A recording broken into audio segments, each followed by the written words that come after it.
Le 22 mai prochain sortira Marcello Mio, le nouveau film de Christophe Honoré dans lequel Chiara Mastroianni se prend pour son père, Marcello Mastroianni.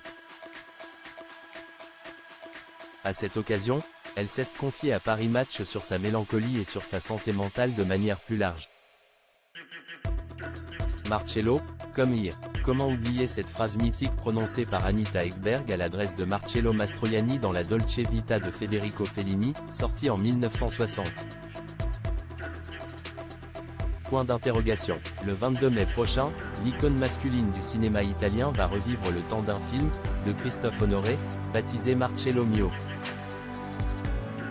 En compétition au Festival de Cannes 2024, ce long métrage met en scène Chiara Mastroianni qui redonne vie à son père qu'elle a perdu en 1996 alors qu'elle n'avait que 24 ans. Le pitch, c'est l'histoire d'une femme qui s'appelle Chiara. Elle est actrice, elle est la fille de Marcello Mastroianni et Catherine Deneuve et le temps d'un été, chahutée dans sa propre vie, elle se raconte qu'elle devrait plutôt vivre la vie de son père. Elle s'habille désormais comme lui, parle comme lui, respire comme lui et elle le fait avec une telle force qu'autour d'elle, les autres finissent par y croire et se mettent à l'appeler Marcello. À l'occasion de la sortie de ce film, l'ex de Benjamin Biolay s'est confié à nos confrères de Paris Match jeudi 16 mai. Si elle a été émue de jouer le fantôme de son père? Je ne pouvais pas me permettre d'être émue.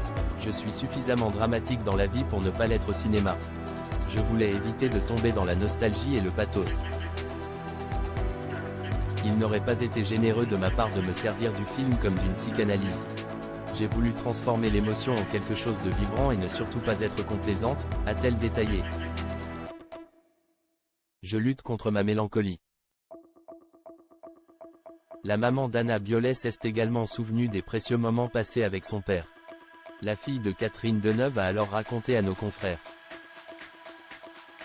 À chaque fois que je le rejoignais durant les vacances scolaires, je priais pour qu'il soit en période de tournage. Il était alors plus disponible et sympathique que dans la vie de tous les jours où il se montrait davantage mélancolique et angoissé.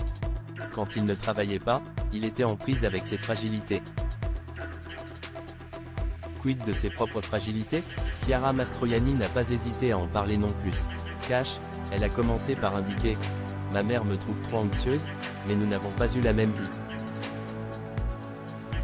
Et de poursuivre, « Les gens s'imaginent que je suis sinistre, mais j'aime beaucoup rire.